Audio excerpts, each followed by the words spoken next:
Assalamualaikum dan selamat sejahtera.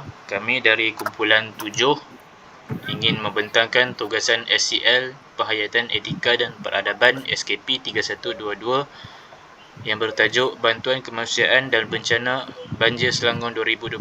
Saya Muhammad G. Ashraf bin Ismail, bernombor metrik 223234. Saya Muhammad Dani Haziq bin Abdul Manaf, nombor metrik 225031.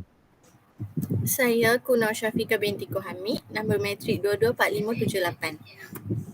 Okey, untuk pengenalan, pada Disember 2021 telah berlakunya banjir besar dan bencana ini juga turut melanda beberapa buah negeri termasuklah Selangor.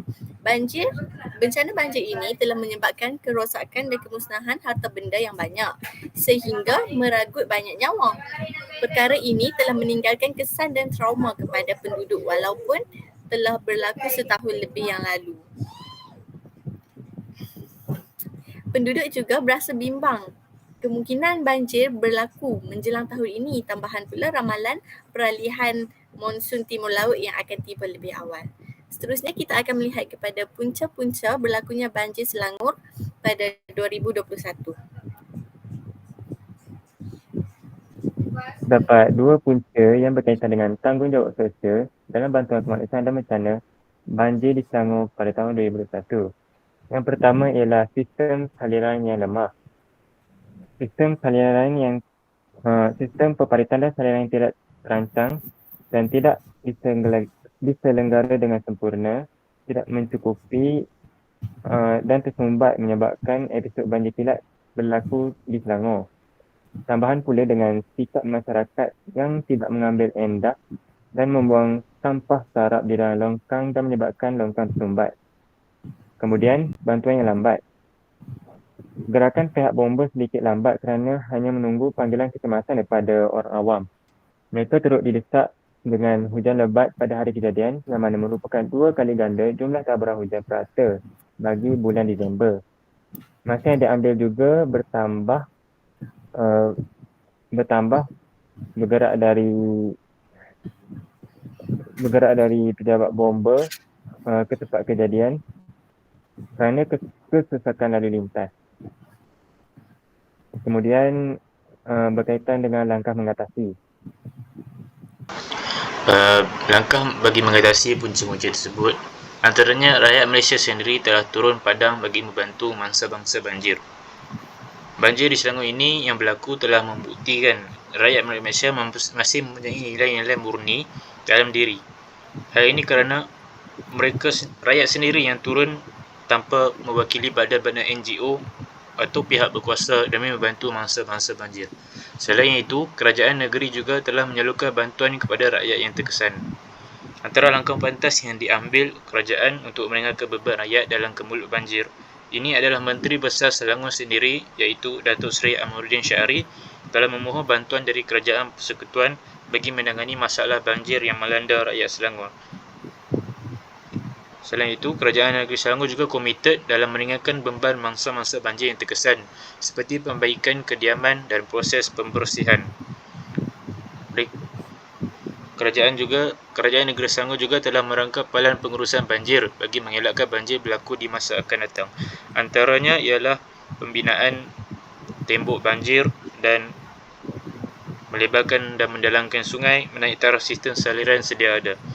Ini amat penting untuk dilaksanakan bagi mewujudkan Selangor yang bebas banjir dalam jangka masa panjang. Seterusnya, berikut merupakan jumlah mangsa banjir yang telah menerima bantuan. Antara daerah yang paling banyak menerima bantuan ialah daerah Kelang, iaitu sebanyak 60,427 penerima yang telah menerima sebanyak 60.48 juta ringgit. Jadi jumlah yang telah kerajaan membantu ialah sebanyak 114 juta ringgit lebih.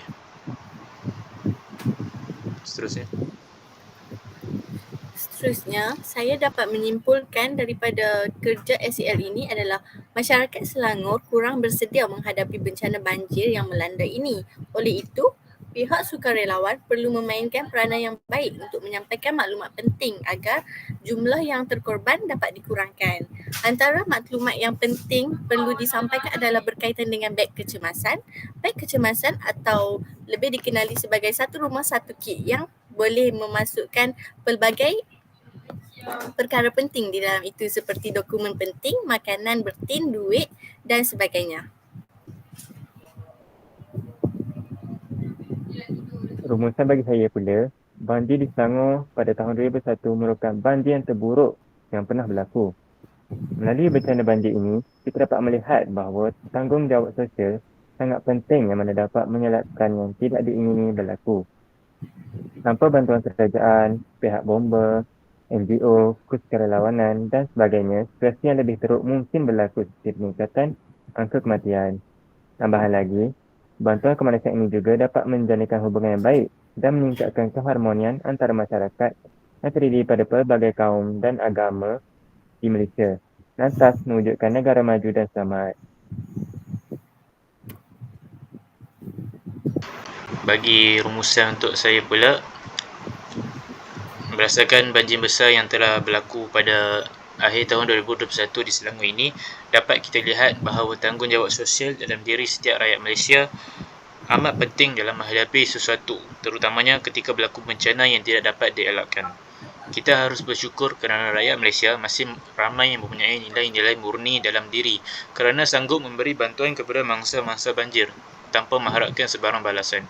Etika ini perlu dikekalkan dalam sebuah negara yang mempunyai pelbagai etnik dan kaum seperti Malaysia demi mengekalkan perpaduan sesama masyarakat.